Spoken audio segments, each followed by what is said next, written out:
113-125 тисяч гривень. Метал, це Микола має на увазі передня панель, в народі так називаємо телевізор.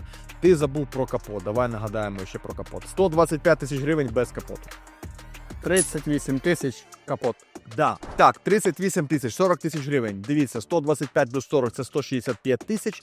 165 тисяч ми говоримо про той самий дисконт 10%. Це десь буде близько 150 тисяч гривень. Микола, скажи, це все в наявності є? Є, все в наявності. Це чудово. Як мінімум, Хавала 6 на Ніколь Моторсі можна купляти.